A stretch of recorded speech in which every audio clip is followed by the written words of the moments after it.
Ryan makes $72,000 a year. Last Saturday, he walked into a dealership. 2 hours later, he drove out in a brand new car with a $767 monthly payment. The salesman smiled, shook his hand, and told him he got a great deal. But Ryan did not buy a $767 car. He bought a $1,352 monthly problem. Because the payment was only the first number. It did not include insurance, it did not include gas, it did not include maintenance, it did not include registration, it did not include depreciation, and it definitely did not include the money he would stop saving every month because the car was quietly eating his paycheck. Ryan did what millions of Americans do. He looked at the monthly payment, decided he could swing it, and signed. But I can make the payment is not the same thing as I can afford the car. And that mistake is exactly how normal people become car poor. So today, we are going to answer one question honestly.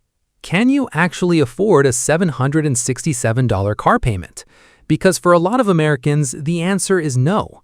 And the scary part is they only find out after they sign. The number that should stop everyone. First, where did $767 come from? This is not a random number. According to Experian's State of the Automotive Finance Market, the average monthly payment for a new vehicle reached $767 in Q4 2025. By Q1 2026, Edmunds reported the average payment on financed new vehicles had climbed even higher, to $773. So whether you use $767 or $773, the point is the same. The normal car payment in America is starting to look like a second rent payment. The average new vehicle loan amount reached $43,582 in Q4 2025, and Kelley Blue Book reported that the average new vehicle transaction price hit $50,326 in December 2025. $50,000. Not for a luxury car, not for something exotic, for the average new vehicle. And that is why this problem is so dangerous, because when expensive becomes normal, people stop questioning it. A $700 car payment used to sound crazy. Now, people hear $767 and think, that's just what cars cost now. But normal does not mean affordable. Normal does not mean smart.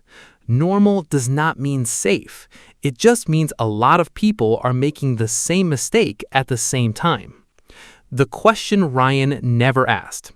Here is the question Ryan never asked. What salary do you actually need to afford a $767 car payment? Not survive it, not barely make it, actually afford it. There's a big difference. Surviving a payment means the bank gets paid. Affording a payment means your whole financial life still works after the bank gets paid. You can still save. You can still invest. You can still handle emergencies. You can still pay rent without stress. You can still buy groceries without checking your balance. You can still live without using a credit card to cover normal life. That is affordability. Ryan did not calculate that. He only asked himself one question. Can I make the payment? And the answer was yes. But that was the wrong question. Ryan's real monthly cost. Ryan makes $72,000 a year. After taxes and normal paycheck deductions, let's say he takes home about $4,850 a month. His car payment is $767. That already takes almost 16% of his take-home pay. But the payment is not the real cost of the car. The payment is just the entrance fee.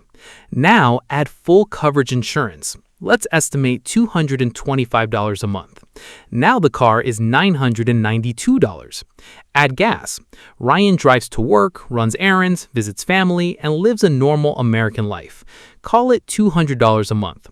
Now the car is $1,192. Add maintenance. Oil changes, tires, brakes, filters, small repairs.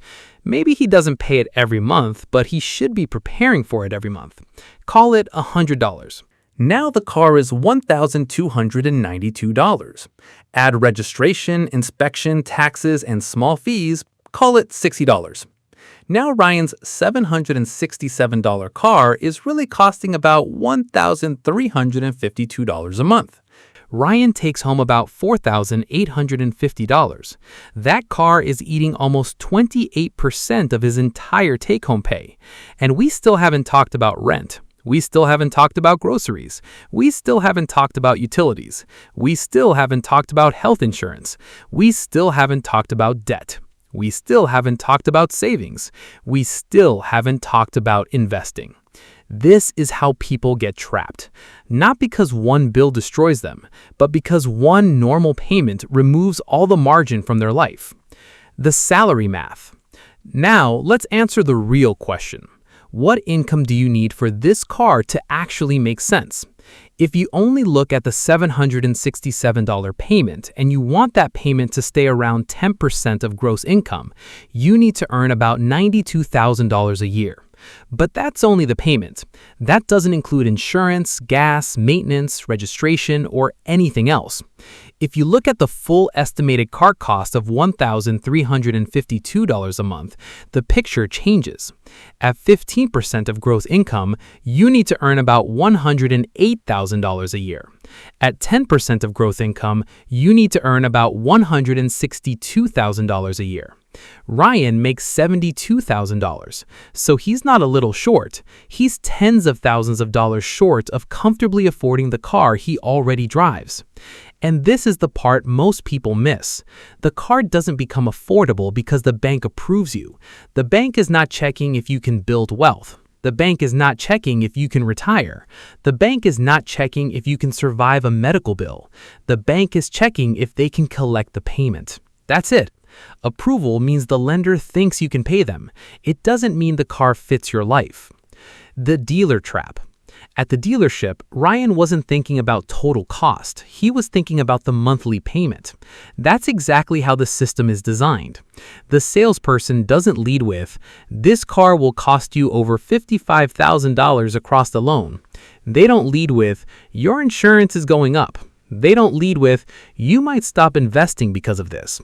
They lead with, "What monthly payment are you comfortable with?" That question sounds helpful, but it's dangerous, because once the conversation becomes about the monthly payment, the full price disappears. A $43,000 loan feels impossible. A $55,000 total repayment feels painful. A $1,352 real monthly cost feels scary, but $767, that feels possible, and possible is where the trap begins. Ryan told himself the same things millions of people tell themselves. "I work hard. I deserve something reliable. My old car was embarrassing. Everyone has a car payment. I'll make more money later. I can refinance later. I'll be fine." And maybe he will be fine, but fine is not the goal. Financially free is the goal. Stable is the goal. Peaceful is the goal. Having options is the goal. And the wrong car payment quietly takes those options away. The trap inside the trap. Now, here's where the problem gets worse. Longer loans. When the car is too expensive, the dealership doesn't usually say, "You can't afford this." They say, "We can stretch the term." 72 months, 74 months, sometimes even longer. The longer the loan, the lower the payment looks. But the car didn't become cheaper. The pain just got stretched. It's like putting a heavy backpack on your shoulders and saying it's lighter because you agreed to carry it for 7 years. It's not lighter, you're just carrying it longer. And with cars, long loans create another danger: negative equity. That means you owe more on the car than the car is worth. And this is happening to a lot of people. Edmunds reported that 30.9% of trade-ins toward new vehicle purchases in Q1 2026 had negative equity, the highest share since Q1 2021. Edmunds also reported that 84-month or longer loans made up 22.3% of financed new car purchases in Q1 2026. That means a lot of people aren't just buying cars, they're dragging old car debt into new car loans. They trade in the car, they owe more than it's worth, the dealership rolls the old debt into the next loan. Now they're financing the new car plus the mistake from the last car. And because the balance is bigger, they stretch the loan even longer. That's how one car payment becomes a cycle. Ryan thinks he bought transportation, but if he's not careful, he bought the first chapter of a debt loop. What Ryan's $767 actually costs him. Now, let's compare Ryan to his coworker James. Same company, same city, same $72,000 salary. Ryan buys the new car, his payment is $767. His total monthly vehicle cost is about $1,352. James does something less exciting. He keeps driving a reliable used car. No new car smell, no giant touchscreen, no feeling of impressing anyone at a red light. His total monthly vehicle cost is about $430. Insurance, gas, maintenance, registration. That's it. The difference between Ryan and James is $942 every single month. Over 72 months, that's $67,824.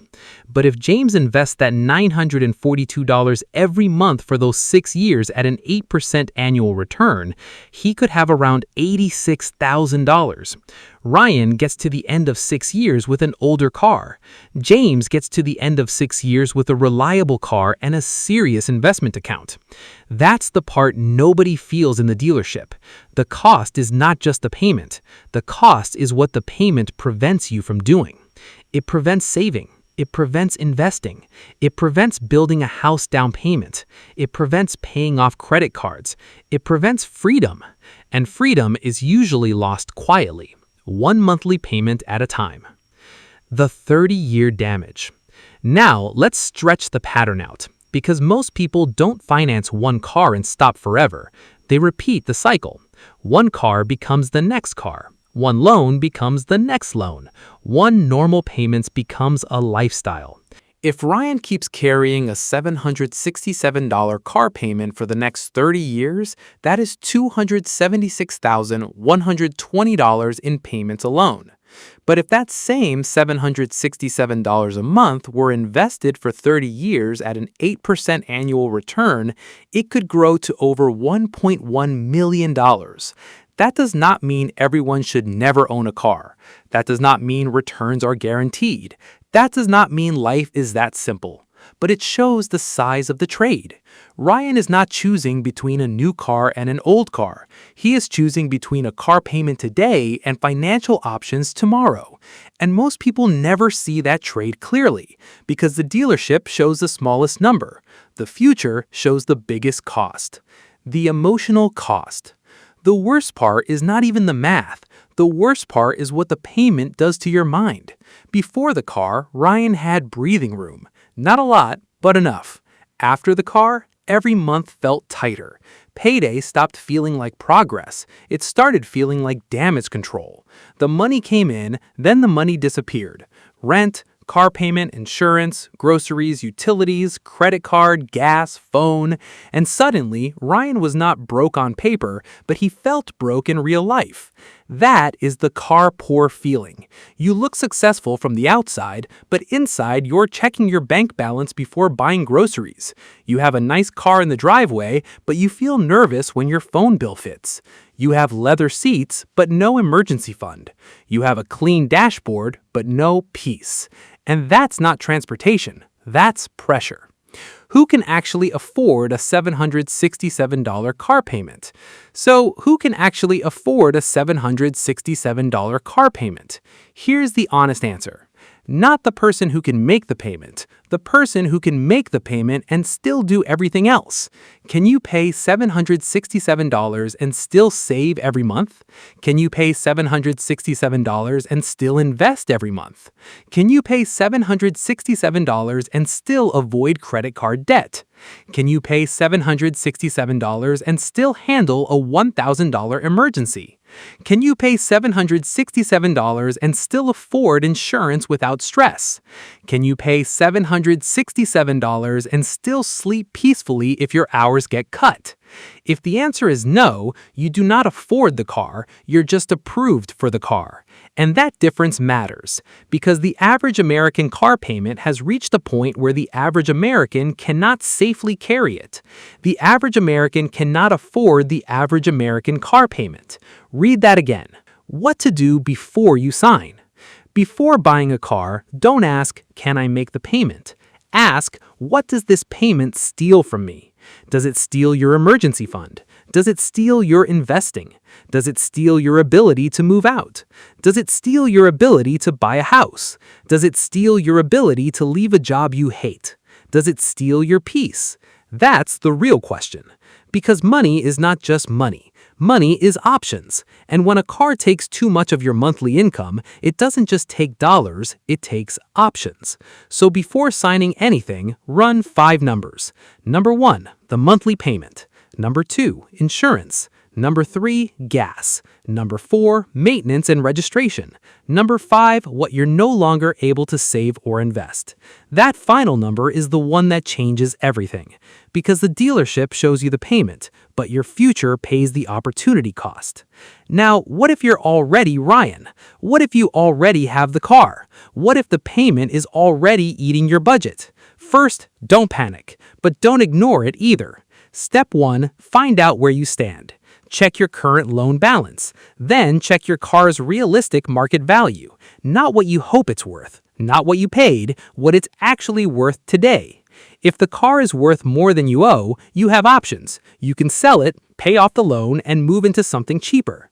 If you owe more than the car is worth, you're underwater. That doesn't mean you're doomed. It means you need a plan. Stop rolling debt into the next car. Stop upgrading. Stop stretching the loan. Attack the principal. Get above water. Then decide if keeping the car still makes sense. And for the next car, use a stricter rule. Don't let the dealership decide your budget. Decide your budget before you ever walk in. The car must fit your life before it fits your driveway. The ending. Ryan is 30 years old. He makes $72,000 a year. He has a $767 car payment, and on paper, everything looks normal. That's the dangerous part. Nothing about Ryan looks extreme. He's not reckless, he's not gambling, he's not buying yachts, he's not throwing money away on crazy luxuries. He bought a normal car with a normal payment in a normal American dealership. And that's exactly why the problem is so big, because normal payments are quietly making normal people broke. In 2026, auto loan balances in America reached about $1.69 trillion, according to the New York Fed.